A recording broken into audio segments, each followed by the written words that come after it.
Bom dia, tudo bem? A mensagem que Deus colocou para mim hoje, ela diz assim: a leitura da palavra dá paz e sabedoria, diminuindo nossas preocupações com o futuro. Senhor, tende misericórdia de nós. Perdoa, Pai, todos os nossos pecados. Livra-nos de todo mal. Nos afasta de tudo aquilo que não vem de Ti. Nós agradecemos, Senhor, por mais esse dia. Pelo alimento, pela palavra, pela presença. Aceita, Senhor, essa nossa oração, esse nosso louvor, pois nós Te amamos, bendizemos, adoramos. Somente Tu é o nosso Deus e em Ti confiamos.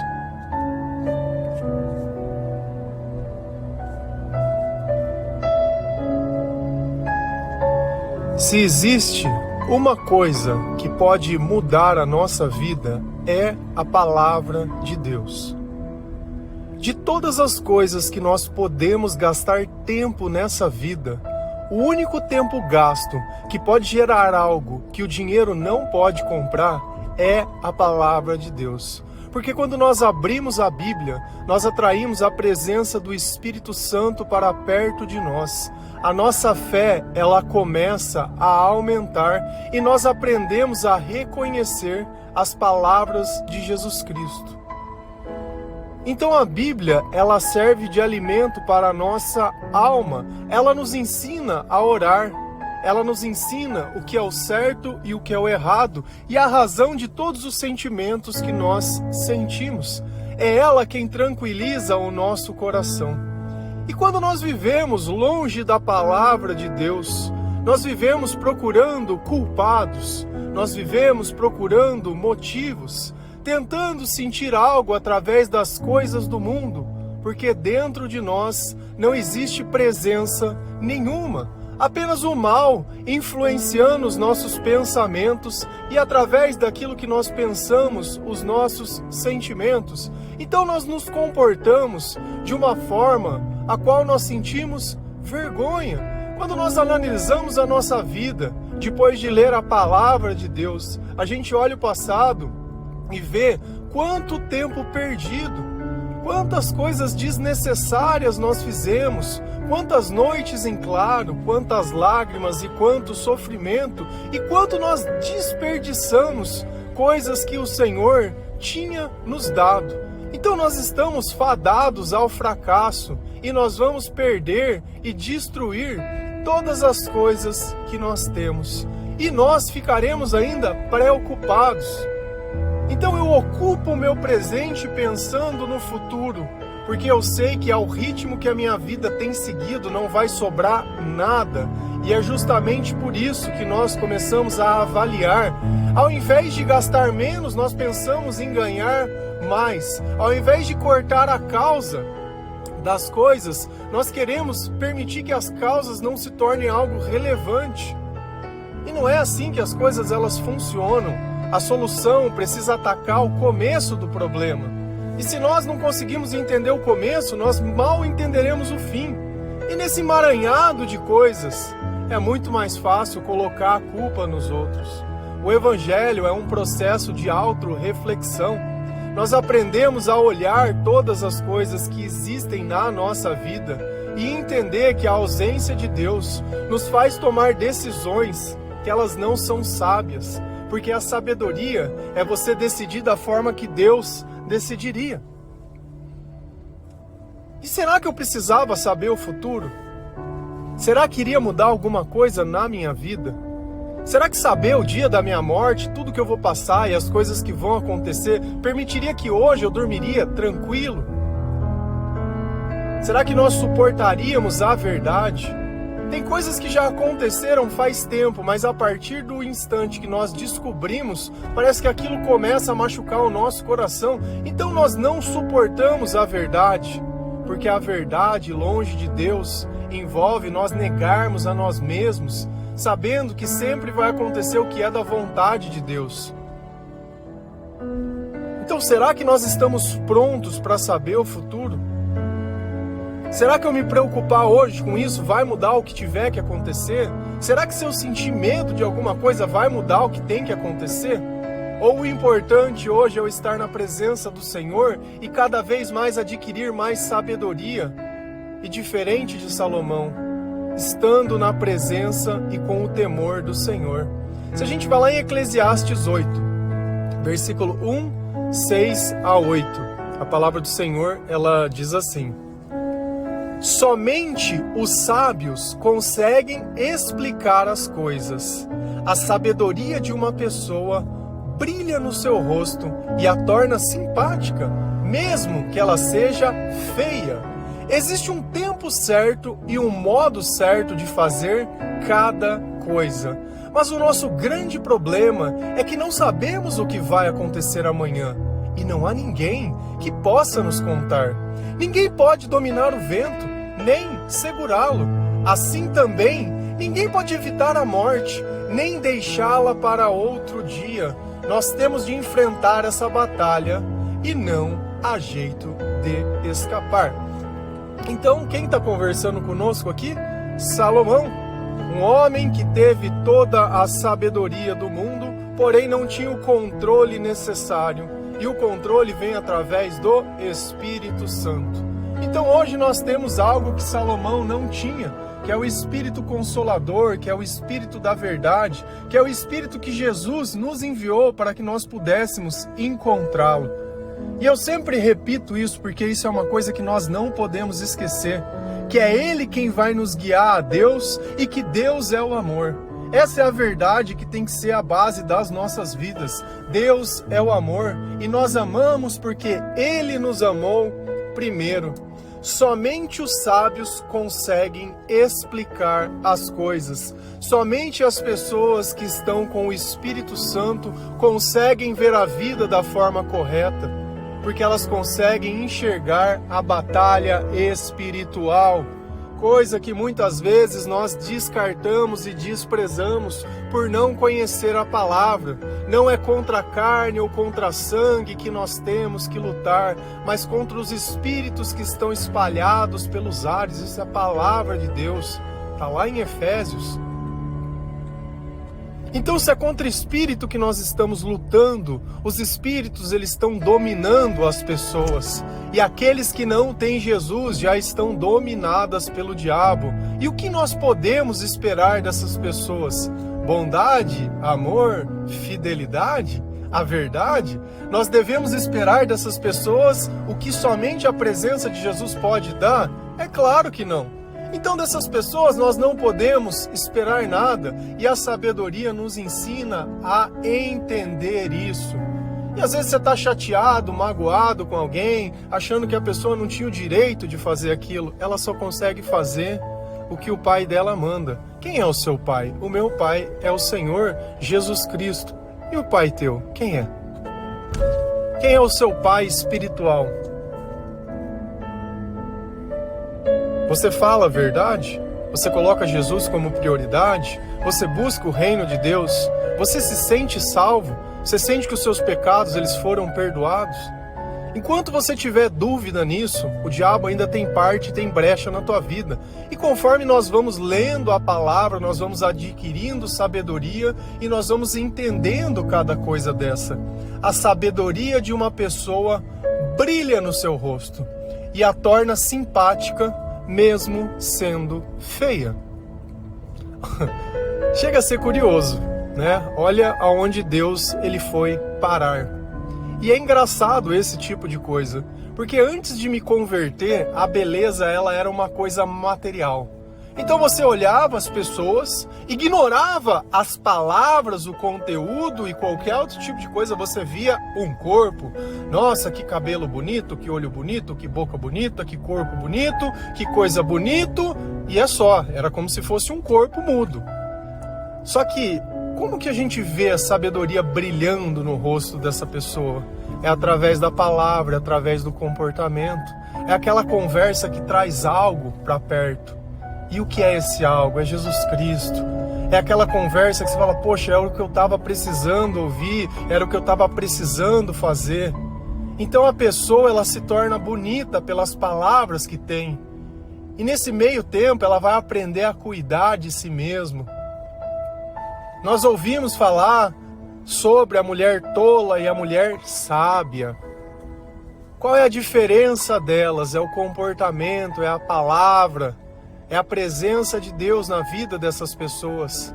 Deus diz que a mulher abençoada, a mulher virtuosa é uma bênção de Deus. E toda bênção envolve presença do Senhor, reconhecimento. Então essas pessoas, elas se tornam valiosas não pelas coisas que elas parecem, mas pelo espírito que elas abrigam.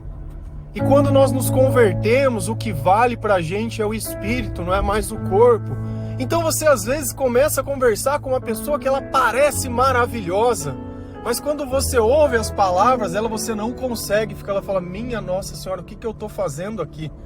Por isso as pessoas, quando elas começam a se converter, elas se tornam mais difíceis de se relacionar, porque elas já não estão buscando um corpo, e nós só podemos ver Jesus através das atitudes. Então já não importa se a pessoa ela é bonita, se ela é feia, se ela é isso, porque a nossa opinião não se baseia mais na aparência.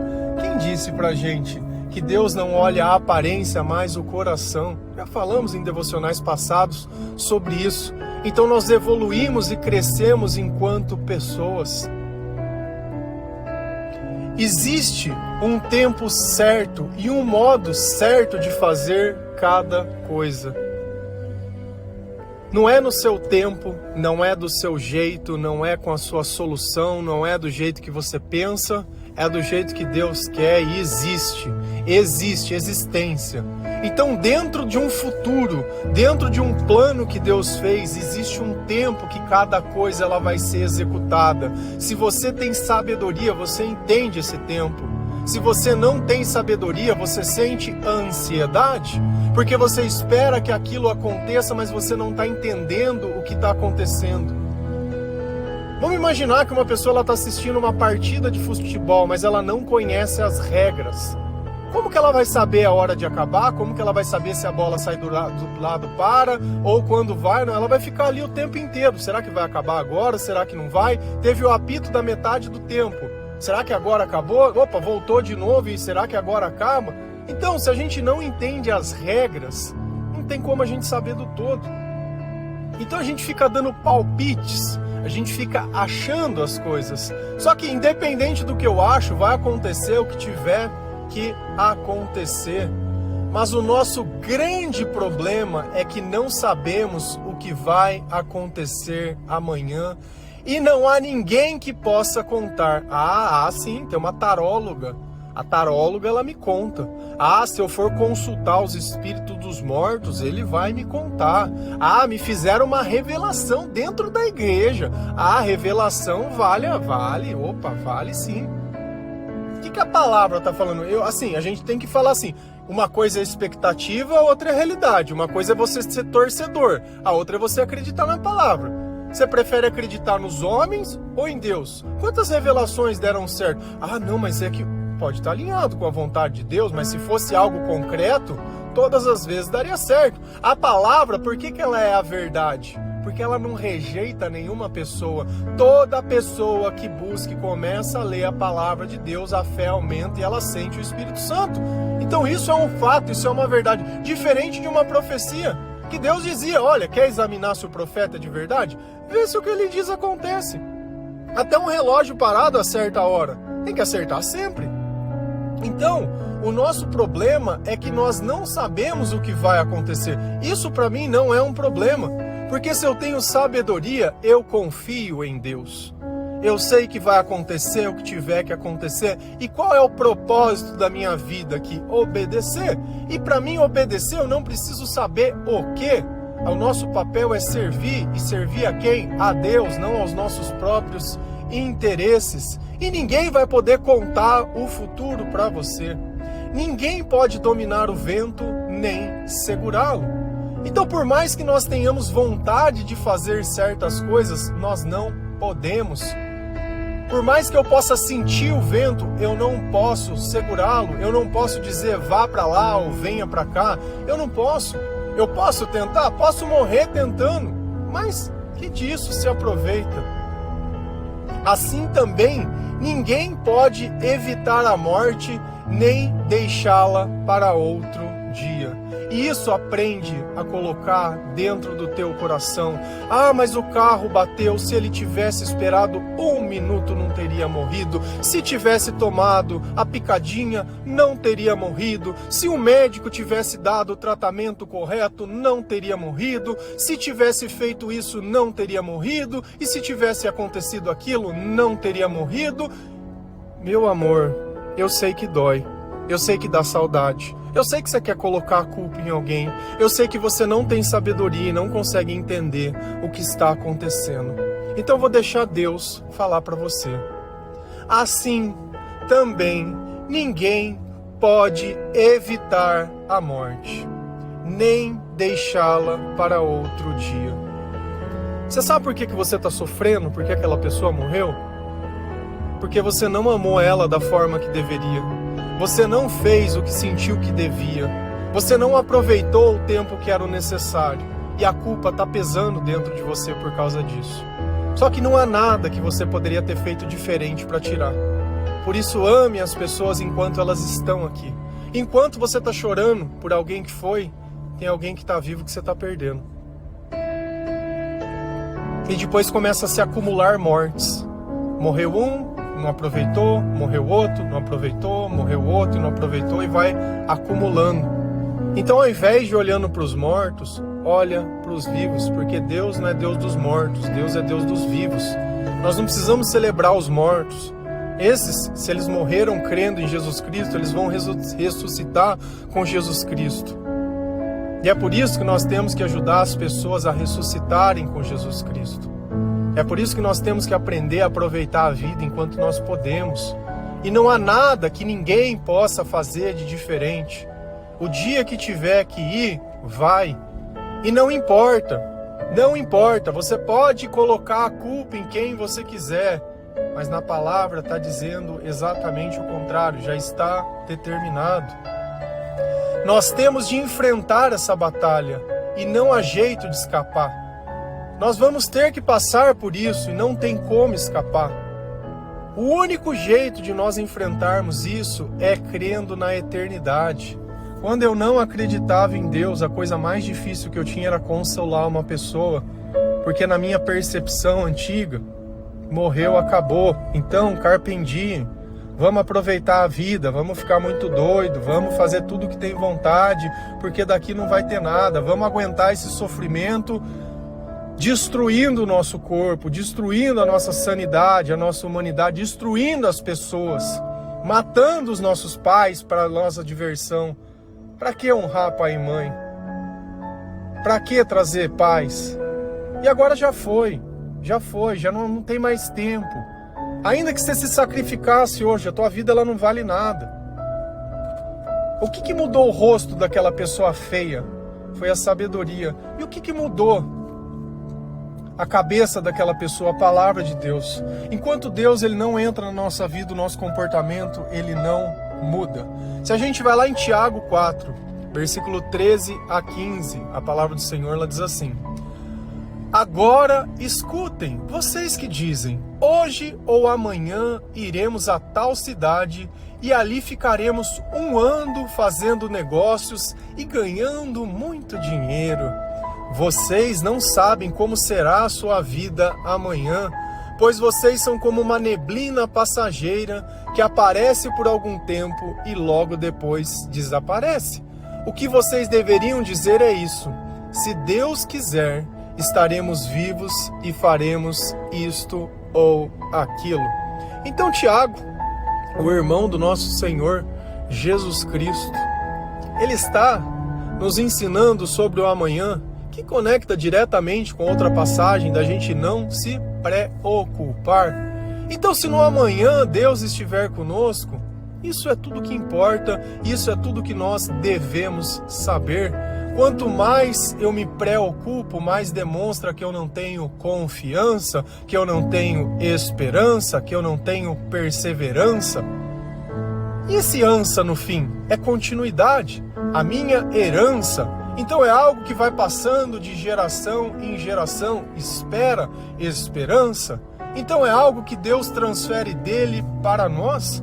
e nós permanecemos continuando sobre essas coisas. E ele está chamando a nossa atenção.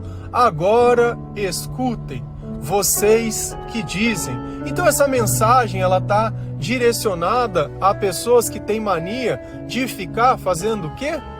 Planos, de fazendo metas. Aonde você estará daqui 5 anos? É o que esses cursos vendem, o planejamento da vida, a gestão de tempo. Como se o sucesso dependesse do esforço de cada um e não da misericórdia e da graça de Deus. Como se acumular riquezas nesse mundo fosse prosperidade. Nós falamos ontem sobre isso, sobre a satisfação. A prosperidade sem Deus não gera satisfação. É como se você comesse uma comida que nunca alimenta e nunca satisfaz, porém ela consome todos os teus recursos. Vocês que dizem, hoje ou amanhã iremos a tal cidade e ficaremos 1 ano ali fazendo negócio e ganhando muito dinheiro. Escutem vocês que dizem, quando eu tiver o meu bebê, o meu filho, quando eu for casada, quando eu receber a minha promoção, quando eu for rico, quando o fulano me pedir desculpa, quando eu for viajar, quando eu for batizado, quando isso, quando aquilo. É quando, sempre. É como se a glória do futuro dependesse de um acontecimento. Então, porque eu vou lá, vai dar tudo certo. Porque eu terminei a minha faculdade, vai dar tudo certo. Porque é assim que eu acho que vai ser, e é assim, e nós vamos encontrar quem o faça ser. Quantas vezes isso deu certo na tua vida? E é engraçado que se uma pessoa fala, vou ir de uma cidade A para a cidade B. Aí você fala para a pessoa, se Deus quiser, você vai. Parece que eu estou jogando praga naquela pessoa. Se Deus quiser, se Deus quiser. É como se Deus quisesse o nosso mal. Não é porque eu estou dizendo que a vontade está sobre a mão do Senhor que isso é ruim. Porque parece que a vontade boa é só aquela que eu quero. É só aquela que eu quero. É a mesma coisa quando uma pessoa, ela está pedindo as coisas na rua, vive uma vida totalmente torta, totalmente desgraçada a vida da pessoa. Ela vem pedir alguma coisa pra você e você nega, e ela diz, que Deus te abençoe, hein? Que Deus te abençoe, hein? Como se a bênção que ela tenta me dar não atua nem na vida dela. Então quando nós amaldiçoamos o nome do Senhor, a maldição cai sobre a nossa própria vida. Então nós não devemos fazer planos. Vocês não sabem como será a sua vida amanhã. Eu não sei nem se eu vou estar vivo. Eu não sei nem se a pessoa que eu amo vai estar viva. Eu não sei o que vai acontecer amanhã. E Deus ele deixa muito bem claro uma coisa, pois vocês são como uma neblina passageira. Quantas vezes nós não acordamos de manhã e está aquela neblina, sem que percebamos, aquilo passa e volta o dia a ser normal. Nós temos que entender a brevidade da nossa vida e que nós não temos o tempo que nós achamos que nós temos. Que as coisas não são da forma que nós achamos, que nós podemos planejar as coisas com antecedência. Eu tenho o hábito de marcar nada, quando eu marco tudo na hora. Tem gente que não gosta, mas é o jeito que eu aprendi com Deus. Então antes a ansiedade está no coração de quem não tem sabedoria do que no meu. Eu não tenho que estar ansioso, eu não tenho que estar preocupado, porque se Deus quiser que eu esteja lá, eu estarei lá. Não é o meu planejamento que garante as coisas. Quantas vezes você não planejou alguma coisa, não atrasou, não perdeu o avião, ou não fez alguma coisa, ou não deu certo, ou falhou e adiantou planejar? Então, por melhor que os nossos planos sejam, se não for da vontade de Deus, não vai acontecer nada, e não adianta. Isso não está na nossa mão, o que a gente precisa é ter humildade. Você sabe por quê? Porque todo o orgulho precede a ruína. Todas as vezes que você achar que está abafando, que não precisou de Deus para vencer, você vai cair. E sempre foi assim. Quando você achou que as coisas dariam certo, o diabo veio lá e deu uma nova rasteira em você. E continua sendo assim. Enquanto as bênçãos de Deus são eternas, o diabo trabalha de plano em plano. O que vocês deveriam dizer é isso: se Deus quiser, estaremos vivos e faremos isso ou aquilo. Então a nossa vida, o nosso futuro está nas mãos de Deus. Ao invés de você ficar criando planos Gaste tempo lendo a palavra. Gaste tempo adquirindo sabedoria. Se você sofre com as coisas que você pensa, é porque Deus não está perto de você. E a única coisa que pode tirar esse sofrimento do teu coração é a leitura da palavra. Conforme nós vamos lendo a palavra, nós vamos entendendo o que incomoda ou não. Quando nós vivemos no meio da escuridão, um palito de fósforo, ele se torna luz. Por menor que ele seja, por mais passageiro que ele seja, ele já permite que eu veja alguma coisa. E quando nós começamos a ler a palavra, cada vez que nós acendemos um palitinho, começamos a sentir um refrigério, algo diferente por aqueles momentos. E cada hora nós viemos mais em imersão sobre isso. O maior equívoco que as pessoas têm, sabe qual que é? É a arrogância. De achar que porque ele está ali firme, um mês lendo a palavra, já melhorou, ele achar que ele vai largar Deus e vai continuar, que a luz está nos olhos dele. Esquecendo que a luz existe pela presença, nós não podemos abandonar o Senhor. Nós não devemos viver de campanhas, de interesses, achando que Deus é o amuleto, mas colocar nas mãos de Deus o nosso futuro e a nossa esperança. Então lembra, você quer sentir paz? Não é porque vai acontecer alguma coisa, porque a paz é a presença de Deus. Você quer ter sabedoria? Tem gente que acha que é burra, tem gente que acha que é feia. Você se acha feio? Deixa a sabedoria transformar você em bonito, que você vai se tornar lindo, lindo, lindo, de dentro para fora. Diferente daqueles que são como caixas vazias, que você tira e olha dentro e não tem nada. Você é uma pessoa que talvez a caixa não vai agradar, mas você vai cuidar do teu corpo, vai cuidar da tua alma e vai entrar pleno no céu. Porque não tem como a gente anunciar um evangelho que na minha própria vida ele não atua. Se o descontrole está sendo pregado na minha vida, Deus ele fala sobre o bispo. Quando Paulo ele está dizendo para Timóteo, olha, os bispos da igreja, eles precisam ser casados. Os bispos da igreja precisam demonstrar que eles conseguem governar a própria família. Poxa, se eu não consigo cuidar do meu próprio corpo, da minha própria casa, como que eu quero dar direcionamento para as pessoas? Por isso eu sempre falo, antes de querer ajudar alguém, ajude a si mesmo. Antes de querer que os outros se convertam, converta a si mesmo. Antes de achar que o outro precisava ouvir aquela mensagem, é você que está precisando. Quando você estiver pleno, quando você sentir que pode obedecer a Deus, você vai começar a renunciar a todas as coisas sem sacrifício, sem achar que está abrindo mão de alguma coisa. Porque enquanto tiver dúvida, a conversão ela não terminou. E quando você não tiver mais dúvidas, aí você vai lá e se batiza e sela esse Espírito Santo dentro de você. Porque enquanto tiver dúvida, não tem sentido. Não tem sentido a gente falar que é entregue ao Senhor se eu não tenho coragem de me dar por inteiro. Amém? Que Deus abençoe cada um de vocês. Que o Senhor ele possa tocar o seu coração, entrar dentro da tua casa, da tua vida. Que você leia a palavra de Deus. Ah, mas é muito difícil. Tem uma tradução da Bíblia que chama NTLH, nova tradução da linguagem de hoje. R$20 no Mercado Livre, eu não vendo Bíblia, tá? Se você quiser, tem aplicativo para celular. Nos panfletinhos tem número de telefone. Lucas, pode mandar a mensagem para o Lucas ou para a Natália. E passa o aplicativo da Bíblia, é gratuito. Eles vão passar e você começa a ler todos os dias. Você vai começar em Mateus, não adianta querer ler o Antigo Testamento. Lê umas 3 vezes, vai demorar uns 3 meses. Ah, não tem problema, não sei que você está com pressa. Não tem pressa. Enquanto nós estivermos vivos, nós vamos buscar o Senhor, que é graças a eles que nós podemos fazer qualquer coisa. Depois você vai ler o Antigo Testamento. Amém? Que Deus abençoe cada um de vocês. Feliz a nação cujo Deus é o Senhor. Um bom dia.